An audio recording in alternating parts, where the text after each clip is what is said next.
수많은 사람들이 어떻게 할까요? 걸어서 도시를 탈출합니다. 사람들이 도시에 미치져 있기 때문에 자기 시골 고향으로 돌아가기 위해서 걸어서 빠져나가려고 하는데 지금 경찰이 내가 도시를 공사합니다. 아프리카 한 시민이 이렇게 인터뷰하는 것을 들었습니다. 고향에서 죽는 것이 여기서 죽는 것보다 낫습니다. 아이들이 안전하게 시골 고향으로 갈 수 있게 해달라고 기도하고 있습니다. 정말 이 도시는 가망이 없습니다. 여기에 있으면 죽는 것밖에 없습니다.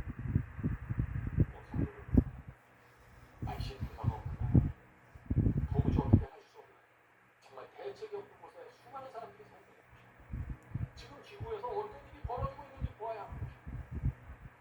몇 해 전부터 이 과학자들이 지구의 인구의 이 78억 인구가 한꺼번에 엄청난 재앙으로 들어가게 될 수 있다는 그 세 가지 두려움을 말해왔습니다.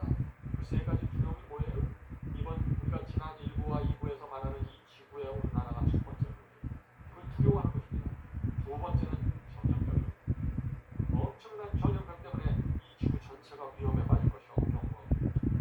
특별히 가난한 사람들, 위생이 부족한 나라에 있는 수많은 사람들, 거의 대부분의 사람들입니다. 그런 사람들이 큰 문제가 됩니다. 그리고 세 번째는 지구와 유성의 충돌입니다. 사람들은 지구와 유성의 충돌하면 무슨 공상 과학 영화에 나오는 걸로 생각하시죠? 과학자들은 이걸 걱정해요. 지금 지구 멸망의 세 번째 이유로 외계로부터 날라오는 유성을 말합니다. 작년인가요? 몇 해 전에 일본에서 수많은 유성들이 떨어져서 밤하늘에 나가서 그거 구경하겠다고 수많은 사람들이 몰려 나온 적이 있어요. 지금까지 지구에 떨어진 유성은 1m 내외로 큰 피해가 없었습니다. 그런데 이 유성의 크기가 10m가 넘어가기 시작하면은 이야기는 전혀 달라진다.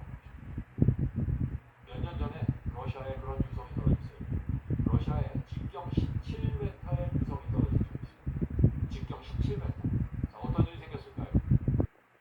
가옥 집이 7천여 채가 파괴됐습니다. 놀랍지 않아요? 17m, 직경 17m의 유성이 떨어졌는데 7천여 채가 부서졌고 1,500명이 심각한 부상을 당했습니다. 단 하나의 유성이기 때문에 이런 일이 생깁니다. 여러분, 과학자들은 왜 유성을 두려워하는지 아시겠어요? 이거 밤하늘에 나가서 구경거리가 아닙니다. 이 사이즈가 커지면 감당할 수 없는 일이 생깁니다. 과학자들은 이렇게 말하고 있습니다. 만약 직경 50m급 소행성이 지구로 떨어지면 순식간에 도시 하나가 날아갑니다. 이런 것이 지금 유성이에요. 그래서 지구 멸망의 세 가지 두려움 중 하나의 유성을 꼽고 있습니다. 이 지구의 이곳저곳에 많은 유성들이 떨어지는데 그것은 경고의 기름, 재림이 올 수 있다는 경고의 기름입니다. 성도 여러분, 마태복음 24장에서 예수께서 말씀하셨죠. 말세가 되면 홍수, 기근, 지진, 난리와 난리, 연병 같은 재림의 징조들이 나타날 것이라고 말씀하셨습니다. 그리고 나서 마태복음 24장 34절에 가서 놀라운 말씀을 주십니다. 그 말씀이 무엇일까요? 이것입니다. 34절입니다. 내가 진실로 너에게 말합니다.